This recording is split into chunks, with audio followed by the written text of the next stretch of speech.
3 dekade lebih bukanlah waktu singkat bagi seorang presiden memimpin sebuah negara. Itulah yang dialami oleh Soeharto, Presiden kedua Republik Indonesia. Soeharto berada di puncak kepemimpinan selama 32 tahun, yakni sejak 1966 hingga 1998. Pada periode itu, ada semacam kontradiksi yang mencuat ke permukaan. Aura kejawen pun melekati setiap tindak tanduknya dalam memutuskan kebijakan. Orde Baru, begitu rezimnya dikenal, terbilang sukses dengan program pembangunan nasional, tetapi juga meninggalkan noda yang sukar hilang. Dia tidak hanya dicintai oleh rakyatnya, tapi banyak juga yang mencacinya. Berbagai cara dilakukan rezim ini untuk meraih tujuan-tujuannya, termasuk menggunakan kekuatan militer. Di senja kala kekuasaannya, status jenderal besar tersemat di depan nama Soeharto. Dia kemudian lengser setelah gelombang unjuk rasa memuncak pada tahun 1998. Tidak semua orang terdekat Soeharto lantas pergi. Ada juga yang masih setia. Jenderal besar ini rontok di tangan mahasiswa dan rakyat yang turun ke jalan berunjuk rasa besar-besaran. Dia kemudian digantikan oleh wakilnya, B.J. Habibie. Orde Baru tumbang, reformasi dimulai. Soeharto mundur pada Kamis 21 Mei 1998, hanya berserang 70 hari setelah dikukuhkan kembali sebagai presiden untuk periode ke-7. Soeharto mundur setelah demo berdarah yang merenggut banyak nyawa. Mahasiswa dan masyarakat yang berdemo saat itu dihadapi secara represif oleh aparat keamanan. Bahkan ada yang diculik, dianiaya, dibunuh, dihilangkan secara paksa. Tapi semangat menuntut perubahan tak padam. Demo berdarah yang diwarnai kerusakan dan pembakaran terjadi di berbagai kota di Indonesia. Paling besar tentu saja di Jakarta. Mahasiswa dan aktivis dari berbagai daerah tumpah ruah ke ibu kota, mengusung tujuan sama, reformasi. Kepemimpinan Soeharto dinilai penuh dengan sikap otoriter, korupsi, kolusi, dan nepotisme yang membudaya. Utang negara yang membengkak, pers dibungkam, menggunakan militer untuk mempertahankan kekuasaan, pelanggaran HAM di mana-mana.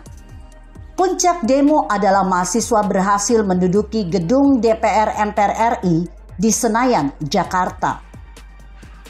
Soeharto yang sudah terdesak dan hilang kepercayaan rakyat akhirnya memilih putusan berat.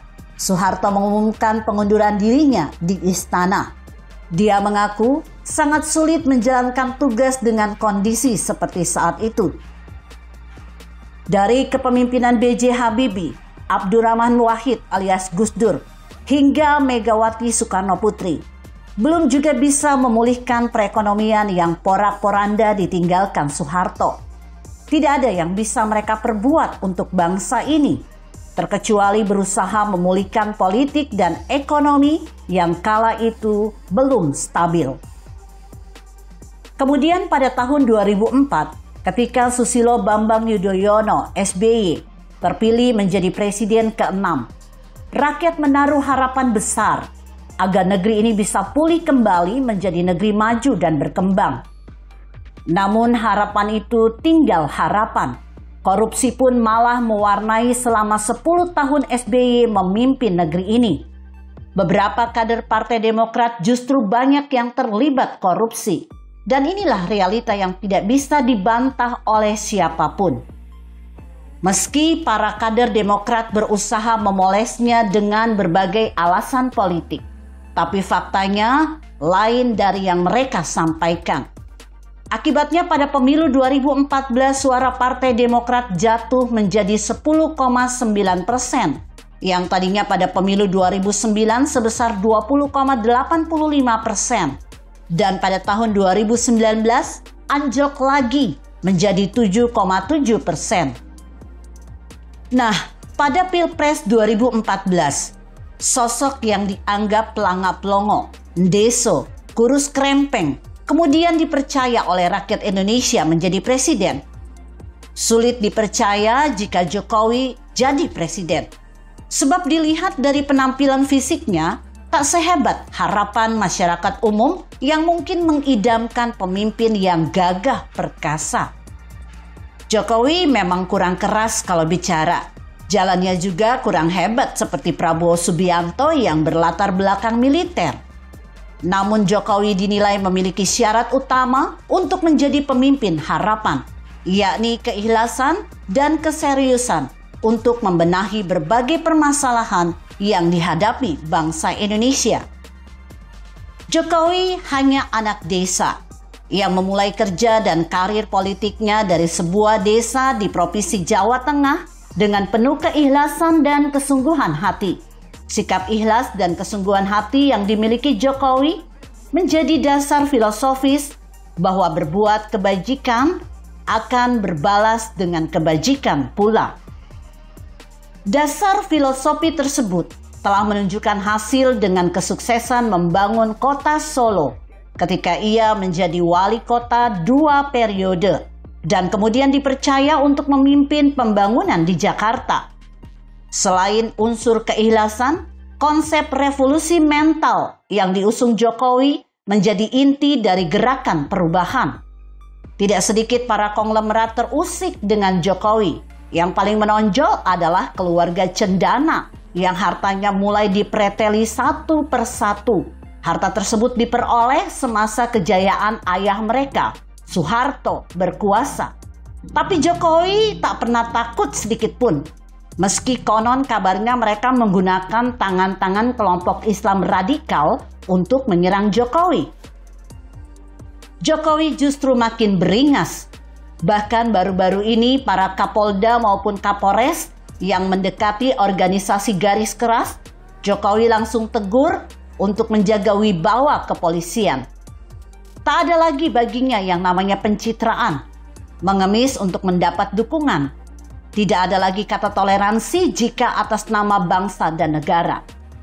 Negara harus hadir bila ada kelompok-kelompok tertentu yang berusaha memecah belah bangsa dengan alasan apapun.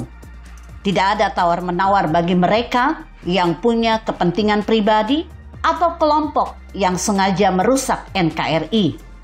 Bahkan nyinyiran para pembenci Jokowi yang selalu melempar isu-isu murahan dan menyerang pribadinya tak pernah dihiraukan. Ia tetap bekerja membangun negeri ini sebagaimana amanat rakyat yang diletakkan di pundaknya. Semua aset atau harta milik negara yang dikuasai oleh pihak lain mulai disikatnya. Dan ini ditunjukkan oleh para menterinya, ikut berani pula melakukan tindakan tegas tanpa kompromi, memperbaiki negeri ini yang sekian tahun dibiarkan oleh pemimpin sebelumnya.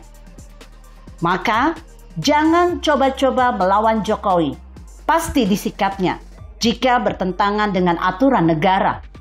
Mungkin bagi Jokowi, mati hari ini demi bangsa dan negara lebih berharga ketimbang mati di bawah jajahan para perusak negeri ini.